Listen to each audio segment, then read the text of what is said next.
Le livre de Ruth est un livre de la Bible qui a pour titre le nom d'une femme exemplaire par sa loyauté et sa fidélité. L'histoire se situe dans la période du début des juges en Israël, au temps d'Élie. On apprend que la famille d'Élimélec de Bethléem va se réfugier dans le pays de Moab à cause de la famine. Rappelons que les Moabites sont des Sémites, mais des descendants de Lot par une union incestueuse avec une de ses filles qui conçut un fils, Moab. Je vous lis le texte qui se trouve en Genèse 19, 37. L'aînée, la fille aînée de Lot, enfanta un fils qu'elle appela du nom de Moab. C'est le père des Moabites jusqu'à ce jour. Le dieu des Moabites est Kémosh, à qui on offre des sacrifices humains. On lit ceci en Juge 11, verset 24. « Ce que ton Dieu Kémosh te donne à posséder, ne le posséderais-tu pas ?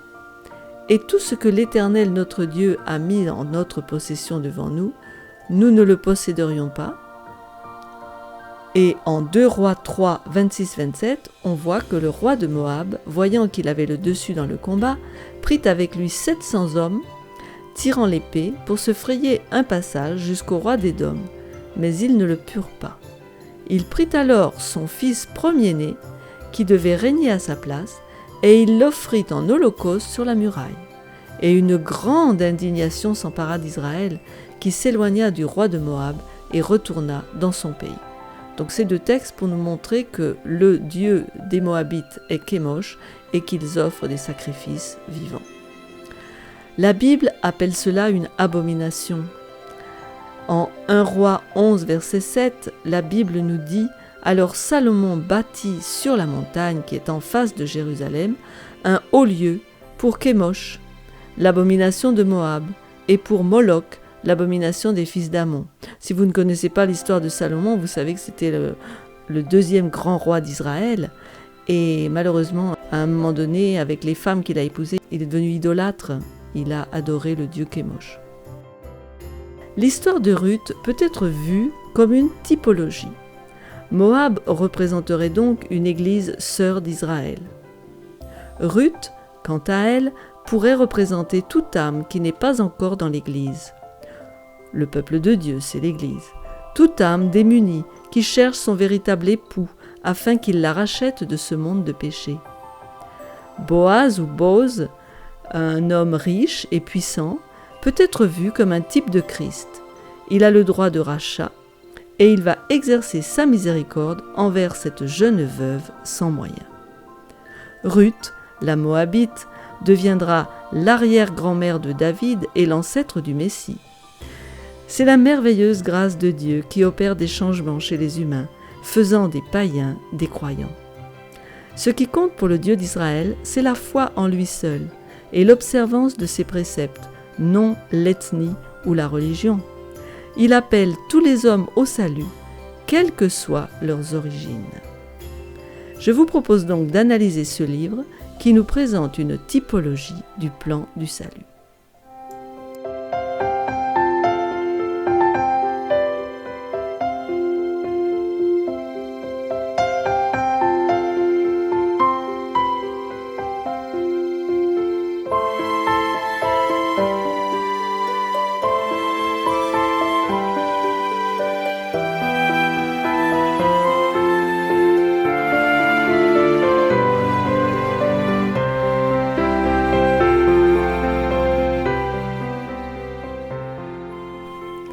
Le livre de Ruth, descendre à la gloire.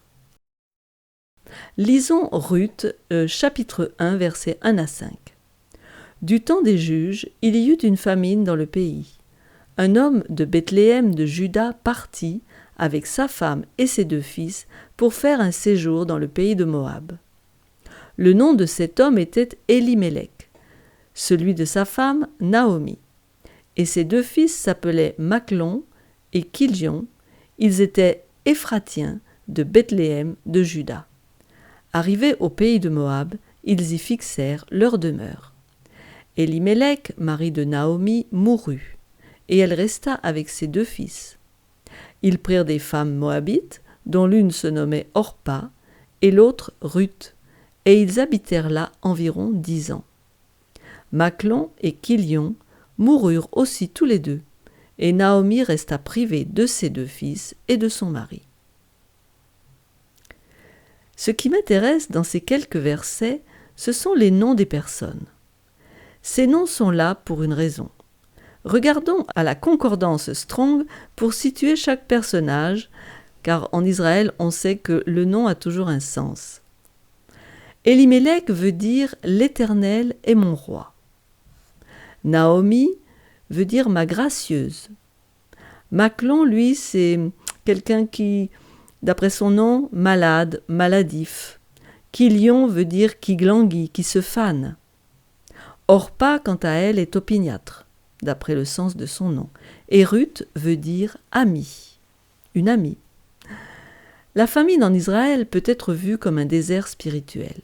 Et Elimelech, pour le fuir, trouve refuge dans un pays étranger avec une autre religion, Moab. Était-ce bien la solution ? Elimelech, qui vient de Bethléem, mourra ainsi que ses fils dans le pays de Moab. On pourrait dire que séjourner loin de Dieu ne peut que rendre maladif ou même faire mourir, si on regarde du côté typologique. Par contre, unis à Christ, on trouve la vie et le bonheur. Elimelech vient de Bethléem, qui veut dire « maison du pain ». Il était censé trouver là le salut, la santé, la vie, mais il va préférer typologiquement se réfugier près des citernes crevassées.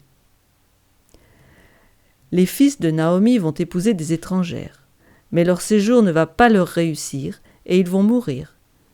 Cela fait penser à la mort spirituelle quand on est privé de la parole de Dieu. Naomi va donc rencontrer beaucoup de souffrances dans cette expérience et elles vont la préparer à conduire Ruth dans la terre promise. C'est souvent le cas que la souffrance que Dieu permet va nous amener à devenir des citoyens du ciel. Nous continuons la lecture du chapitre 1 à partir du verset 6 à 12. Puis elle se leva, Naomi, elle et ses belles filles, afin de quitter le pays de Moab, car elle apprit au pays de Moab que l'Éternel avait visité son peuple et lui avait donné du pain. Elle sortit du lieu qu'elle habitait, accompagnée de ses 2 belles filles, et elle se mit en route pour retourner dans le pays de Juda. Naomi donc décide de rentrer. Un petit peu comme le fils prodigue, il y a maintenant du pain dans le pays. Dans cette section, on peut penser que la famille d'Elimelech devait apporter un message divin et offrir une invitation à l'évangile aux Moabites. Mais l'ont-ils accompli ? Le but de Dieu pour Israël était que les nations qui l'entouraient soient attirées par la révélation de son caractère et qu'elles viennent à lui. Apocalypse 22, verset 17 nous dit « Et l'esprit et l'épouse disent « Viens », que celui qui entend dise « Viens », et que celui qui a soif vienne, que celui qui veut prenne de l'eau de la vie gratuitement. » Par le système sacrificiel et par les lois sociales d'Israël, Christ devait être élevé devant les nations, et tous ceux qui regarderaient à lui recevraient la vie. Tous ceux qui, comme Rahab, la Cananéenne, et Ruth, la Moabite, se détourneraient de l'idolâtrie vers l'adoration du vrai Dieu, devaient s'unir au peuple élu.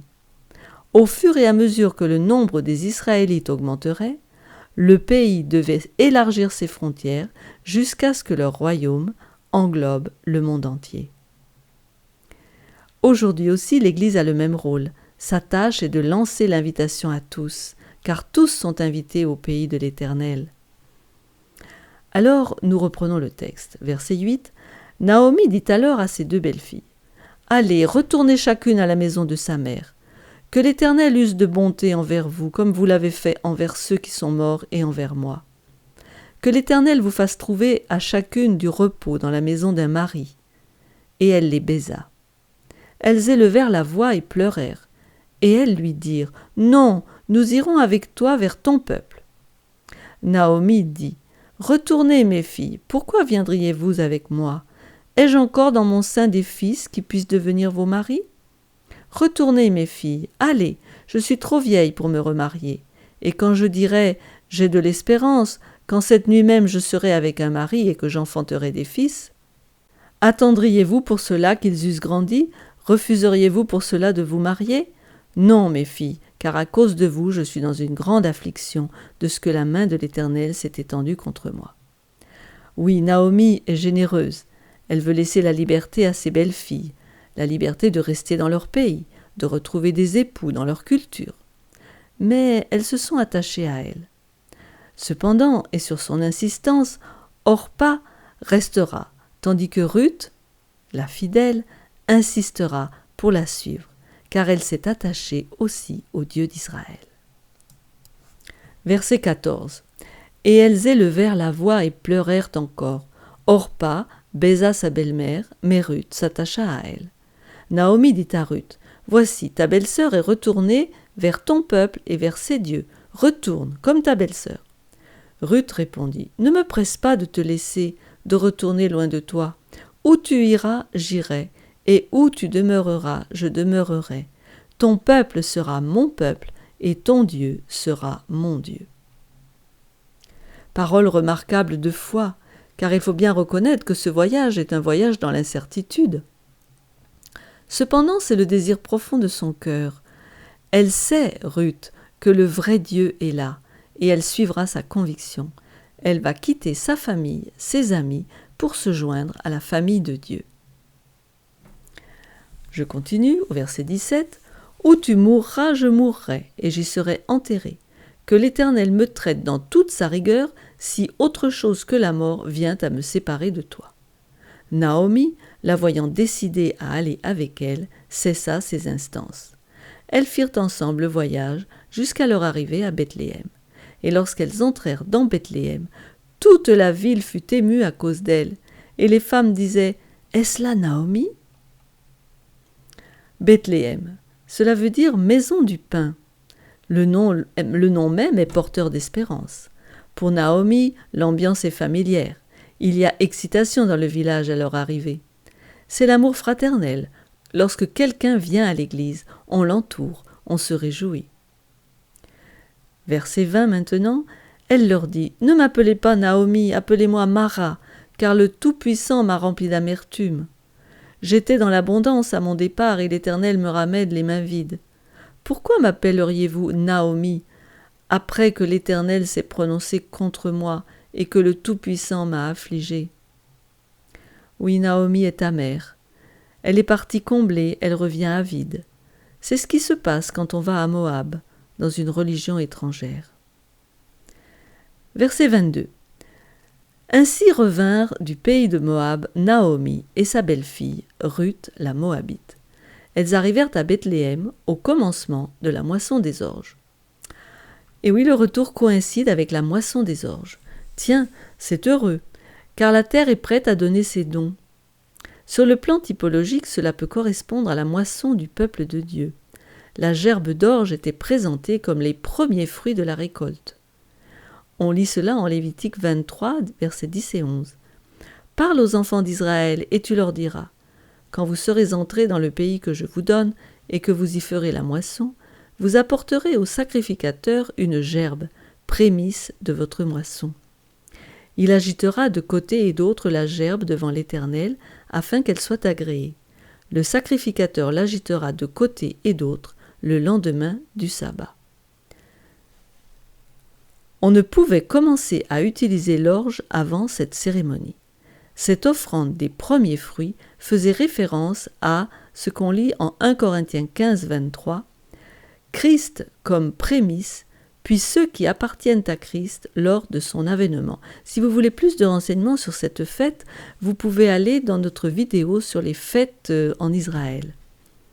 Oui, ces prémices, c'est une promesse de résurrection, de vie nouvelle.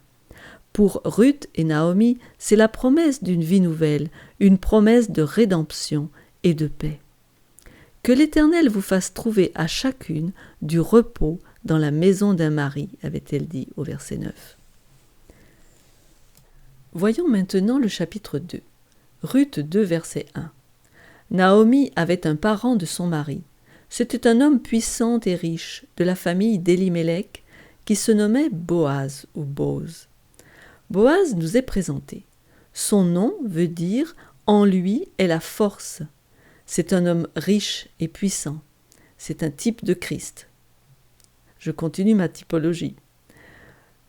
Versets 2 et 3. Ruth, la Moabite, dit à Naomi, « Laisse-moi, je te prie, aller glaner des épis dans le champ de celui aux yeux duquel je trouverai grâce. » Elle lui répondit, « Va, ma fille. » Elle alla glaner dans un champ, derrière les moissonneurs, et il se trouva, par hasard, que la pièce de terre appartenait à Boaz, qui était de la famille d'Élimélec. Quand deux veuves arrivent quelque part, elles n'ont rien. Elles n'ont pas de sécurité sociale pour les soutenir. Il faut donc aller glaner, puisque c'est justement l'époque de la moisson. Ruth, donc, mais maintenant dans l'Église symboliquement, elle est dans le peuple d'Israël, et elle espère y trouver la grâce de Christ. Elle part glaner. Et justement, par hasard, ou bien par la providence, elle se trouve dans le champ de Boaz. C'est le Goël. Je vais en reparler. Dieu ordonne des petits événements. Souvent, de grandes affaires sont amenées par un petit tour d'événements apparemment fortuits, mais organisés par Dieu, tels que ce glanage dans le champ de Boaz en particulier. Versets 4 à 7. Et voici, Boaz vint de Bethléem, et il dit au moissonneur, « Que l'Éternel soit avec vous. » Et ils lui répondirent, « Que Dieu te bénisse. » Et Boaz dit à son serviteur chargé de surveiller les moissonneurs, « À qui est cette jeune femme ?» Le serviteur chargé de surveiller les moissonneurs répondit, « C'est une jeune femme moabite qui est revenue avec Naomi du pays de Moab. Elle a dit, « Permettez-moi de glaner et de ramasser des épis entre les gerbes derrière les moissonneurs. » Et depuis ce matin qu'elle est venue, elle a été debout jusqu'à présent. Elle ne s'est reposée qu'un moment dans la maison. Boaz est venu de Bethléem. C'est intéressant, Jésus est aussi venu de Bethléem. Le verset 7 nous indique que Ruth s'applique et s'implique, et elle obtient du pain. Elle est nourrie de ce qui appartient à Boaz, qui représente Christ. On ne repart pas à vide avec Christ. Versets 8 et 9. Boaz dit à Ruth, « Écoute ma fille, ne va pas glaner dans un autre champ. Ne t'éloigne pas d'ici et reste avec mes servantes. Regarde où l'on moissonne dans le champ et va après elles. J'ai défendu à mes serviteurs de te toucher, et quand tu auras soif, tu iras au vase et tu boiras de ce que les serviteurs auront puisé. Reste là, dans ma maison, avec mes servantes. Tu es chez toi. » Elle trouve déjà sa place. Elle est accueillie dans l'Église. Nous continuons la lecture à partir du verset 10. Alors elle tomba sur sa face et se prosterna contre terre, et elle lui dit, « Comment ai-je trouvé grâce à tes yeux, pour que tu t'intéresses à moi qui suis une étrangère ?» Oui, Ruth a trouvé grâce, et elle se prosterne devant son bienfaiteur. Boaz lui répondit, « On m'a rapporté tout ce que tu as fait pour ta belle-mère depuis la mort de ton mari, et comment tu as quitté ton père et ta mère et le pays de ta naissance pour aller vers un peuple que tu ne connaissais point auparavant. » Ce verset 11 est magnifique, il nous dit que l'on est connu. Dieu est informé de tout ce qui nous concerne, comme Boaz s'informe de tout ce qui concerne Ruth. Verset 12. « Que l'Éternel te rende ce que tu as fait, et que ta récompense soit entière de la part de l'Éternel, le Dieu d'Israël, sous les ailes duquel tu es venu te réfugier. » Elle a trouvé grâce à ses yeux, et lui reconnaît ses qualités. Comme nous étions des païens, des étrangers, des Moabites, et Christ nous a offert sa grâce. En venant à Christ, on vient dans un peuple que l'on ne connaissait pas, mais on vient se réfugier sous ses ailes. Verset 13. Et elle dit, « Oh, que je trouve grâce à tes yeux, mon Seigneur, car tu m'as consolée, et tu as parlé au cœur de ta servante. Et pourtant je ne suis pas, moi, comme l'une de tes servantes. » Oui, elle s'humilie profondément. Je voudrais lire avec vous les versets 29 et 30 de Marc 10. Jésus répondit, « Je vous le dis en vérité, il n'est personne qui, ayant quitté à cause de moi et à cause de la bonne nouvelle sa maison, ses frères, ses sœurs, sa mère, son père ou ses enfants ou ses terres, ne reçoivent au centuple, présentement dans ce siècle-ci, des maisons, des frères, des sœurs, des mères, des enfants et des terres, avec des persécutions, et dans le siècle à venir, la vie éternelle. Même si on perd une famille, comme Ruth a perdu sa famille, on en trouve une autre, la famille de l'Église. Elle suit les servantes, les jeunes gens la respectent, et elle peut combler ses besoins. Je poursuis au verset 14. Au moment du repas, Boaz dit à Ruth, « Approche, mange du pain et trempe ton morceau dans le vinaigre. » Elle s'assit à côté des moissonneurs. On lui donna du grain rôti, elle mangea et se rassasia, et elle garda le reste. Belle typologie de Christ et son Église. Il prend soin d'elle comme Boaz prend soin de Ruth, l'étrangère. Cet homme n'a pas de préjugés, il est plein de bonté et de sensibilité. Verset 15. Puis elle se leva pour glaner. Boaz donna cet ordre à ses serviteurs, qu'elle glane aussi entre les gerbes, et ne l'inquiétez pas. Et même vous ôterez pour elle des gerbes quelques épis, que vous la laisserez glaner sans lui faire de reproches. Puissions-nous être comme Boaz, comme Jésus, qui comble nos besoins et même au-delà, et soyons généreux pour les autres. Verset 17. Elle glana dans le champ jusqu'au soir, et elle bâtit ce qu'elle avait glané. Il y eut environ 1 épha d'orge. Vous savez ce que c'est 1 épha, 36 litres, du pain à profusion pour Naomi et sa belle-fille, Ruth. Quand on trouve Jésus, on est rassasié. Il donne l'abondance et le cœur est réjoui. Versets 18 à 20. Elle l'emporta et rentra dans la ville, et sa belle-mère vit ce qu'elle avait glané. Elle sortit aussi les restes de son repas, et elle les lui donna. Sa belle-mère lui dit, « Où as-tu glané aujourd'hui? Où as-tu travaillé? Béni soit celui qui s'est intéressé à toi. » Et Ruth fit connaître à sa belle-mère chez qui elle avait travaillé. « L'homme chez qui j'ai travaillé aujourd'hui, dit-elle, s'appelle Boaz. » Naomi dit à sa belle-fille, « Qu'il soit béni de l'Éternel, qui se montre miséricordieux pour les vivants comme il le fut pour ceux qui sont morts. Cet homme est notre parent, lui dit encore Naomi. Il est de ceux qui ont sur nous droit de rachat. » Par la providence divine, ces 2 veuves ont reçu de grandes bénédictions. Et Naomi le remarque, ce n'est pas une petite mesure d'orge, quelques grains qu'elle a glanés, c'est vraiment une grande bénédiction. Et Naomi informe Ruth que cet homme, Boaz, est un parent de son mari qui a droit de rachat. Alors, je voudrais vous parler de ce droit de rachat. C'est la loi du droit de rachat en Israël. En hébreu, le verbe goel signifie racheter ou venger. C'est épouser la veuve d'un frère ou d'un parent proche pour lui engendrer une descendance afin que le nom de la famille ne se perde pas. Lisons le verset 21. Ruth, la Moabite, ajouta, « Il m'a dit aussi, reste avec mes serviteurs jusqu'à ce qu'ils aient achevé toute ma moisson. » L'humilité de Ruth se présente là, qui ne se vante pas des paroles d'éloge que Boaz lui a adressées. Versets 22 et 23. Et Naomi dit à Ruth, sa belle-fille, « Il est bon, ma fille, que tu sortes avec ses servantes, et qu'on ne te rencontre pas dans un autre champ. » Elle resta donc avec les servantes de Boaz pour glaner jusqu'à la fin de la moisson des orges et de la moisson du froment, et elle demeurait avec sa belle-mère. Boaz invite donc Ruth à rester dans son champ. Et nous, où glanons-nous durant la journée? Où prenons-nous notre inspiration? Allons-nous dans d'autres champs, hors de l'Église, loin de Christ?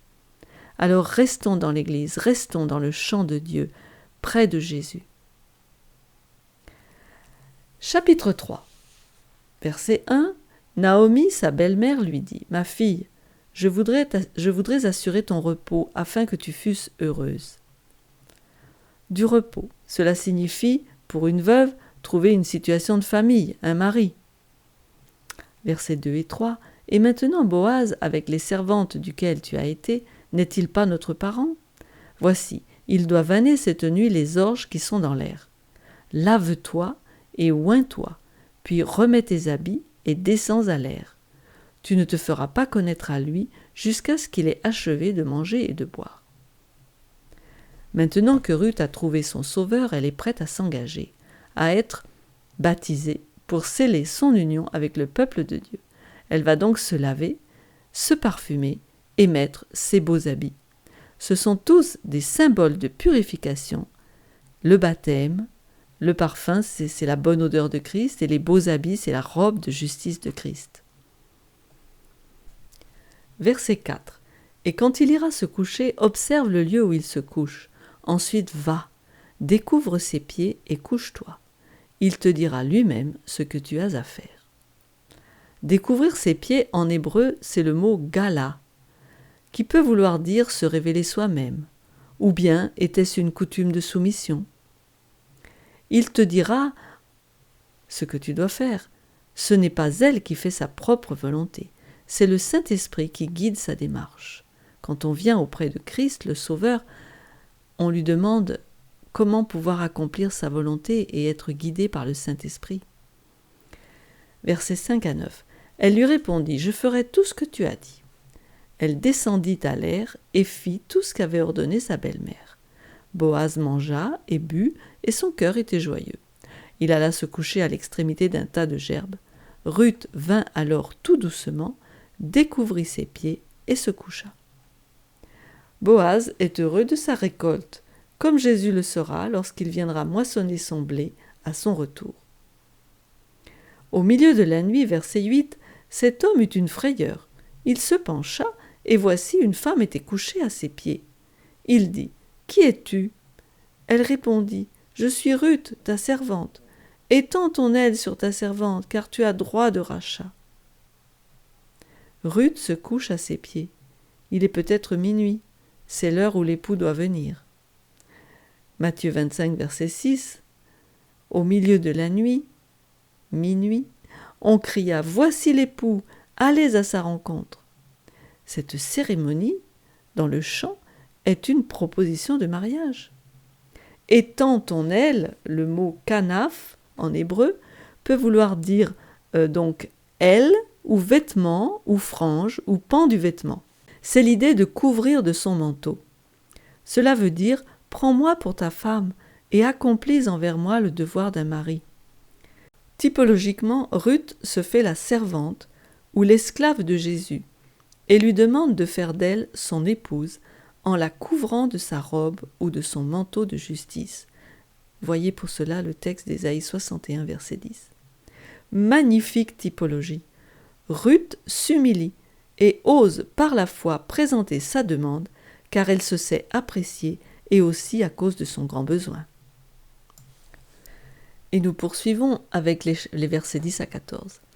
Et il dit, « Sois bénie de l'Éternel, ma fille, ce dernier trait témoigne encore plus en ta faveur que le premier, car tu n'as pas recherché des jeunes gens, pauvres ou riches. » Là, Ruth manifeste sa maturité spirituelle, son sens du devoir par amour. Étrangère, elle se plie aux règles de Dieu. Elle fait confiance, elle ne s'inquiète pas de son avenir ou de son sort.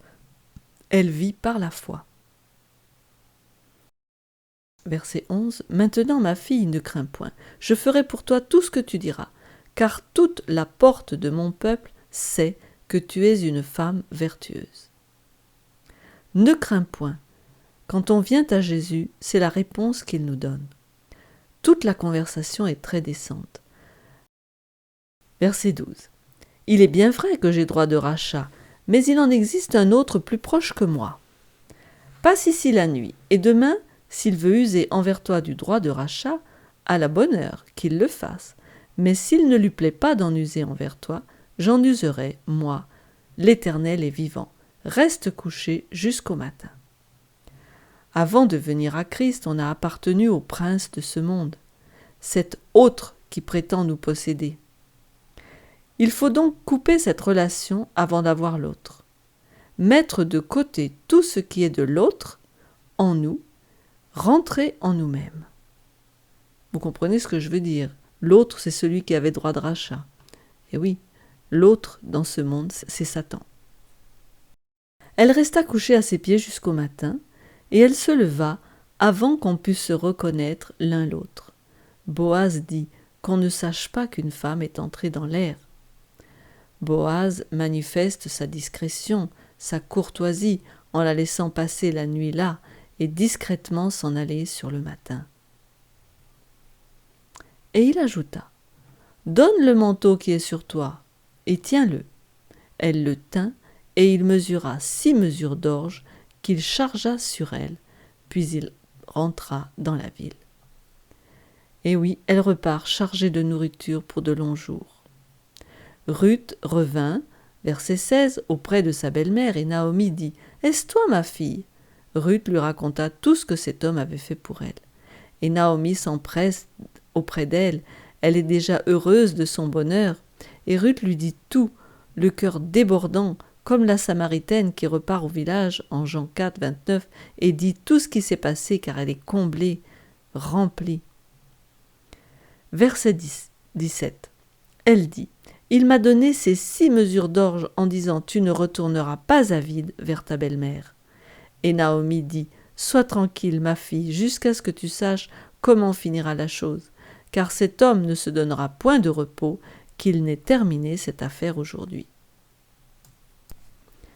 Les relations du Christ avec son peuple ont été magnifiquement illustrées par les lois données à Israël. Quand la pauvreté avait contraint un Hébreu à renoncer à son patrimoine et à se vendre comme esclave, le devoir de le racheter, lui et son héritage, incombait aux plus proches parents. Ainsi, la tâche de nous racheter, nous, et l'héritage que le péché nous a fait perdre, a été confiée à notre plus proche parent avec un grand P. C'est pour nous racheter qu'il s'est apparenté avec nous. Notre Seigneur et Sauveur est plus près de nous qu'un père, une mère, un frère, un ami, un fiancé. Ne crains point, dit-il, car je t'ai racheté. Je t'ai appelé par ton nom, tu es à moi. Parce que tu es précieux à mes yeux, digne d'estime, parce que je t'aime, je donnerai des hommes à ta place et des nations pour te racheter.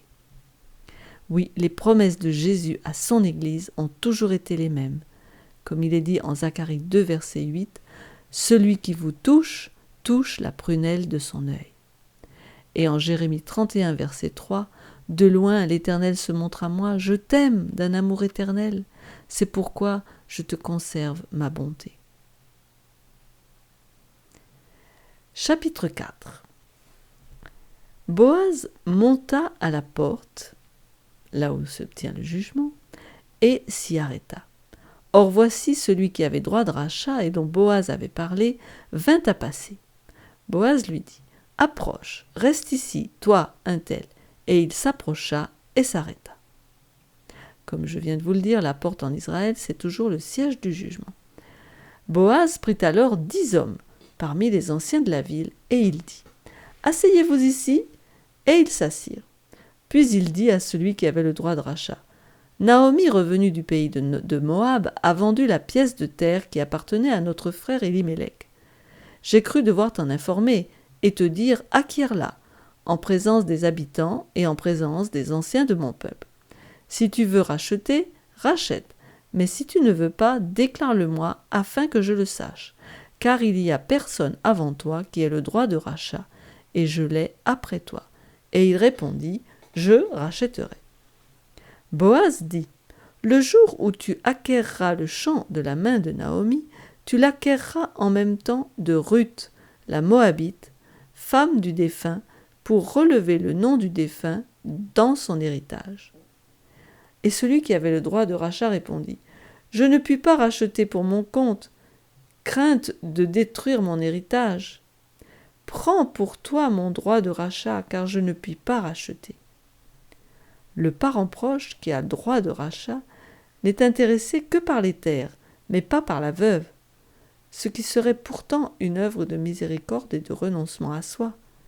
Il manifeste le pouvoir de l'égoïsme. Verset 7, je poursuis. Autrefois, en Israël, pour valider une affaire quelconque relative à un rachat ou à un échange, l'un ôtait son soulier et le donnait à l'autre. Cela servait de témoignage en Israël. Celui qui avait le droit de rachat dit donc à Boaz, « Acquiers pour ton compte. » Et il ôta son soulier. Alors Boaz dit aux anciens et à tout le peuple, « Vous êtes témoins aujourd'hui que j'ai acquis de la main de Naomi tout ce qui appartenait à Élimélec, à Kilion et à Machlon. Et que je me suis également acquis pour femme Ruth, la Moabite, femme de Machlon, pour relever le nom du défunt dans son héritage, et afin que le nom du défunt ne soit pas retranché d'entre ses frères et de la porte de son lieu.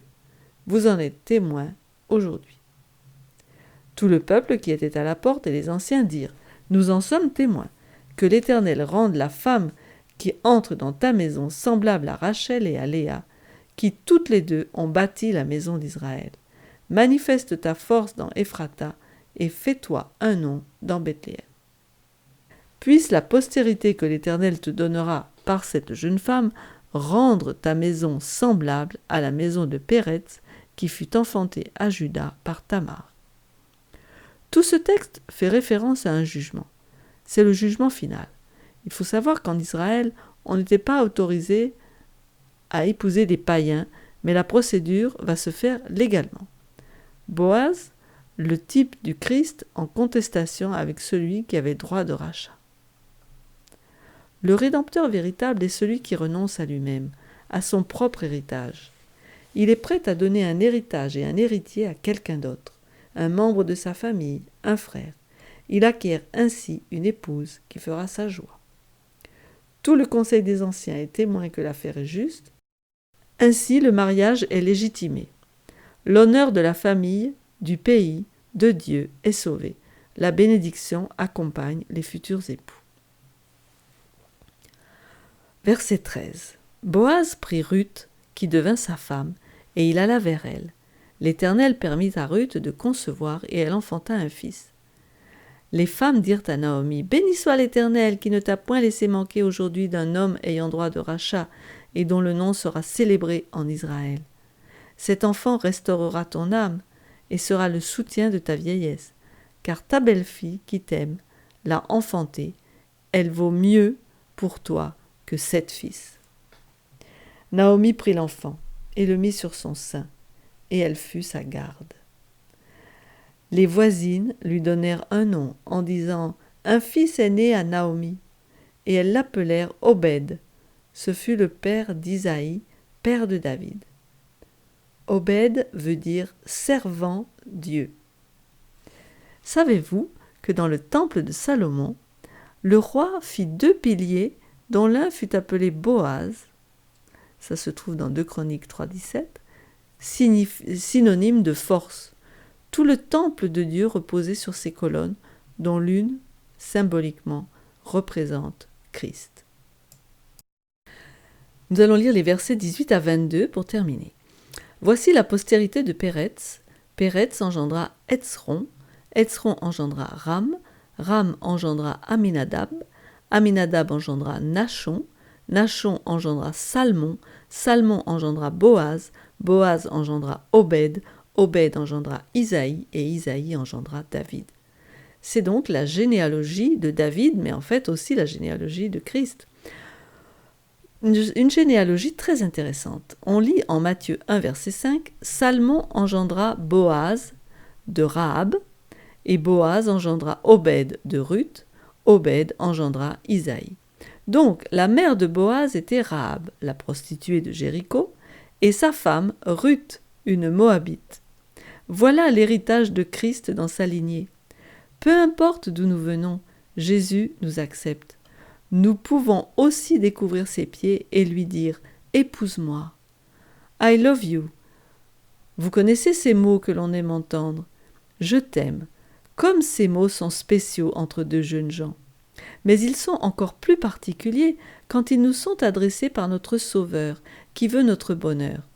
Christ a comparé son amour pour l'Église à celui d'un mari et d'une femme.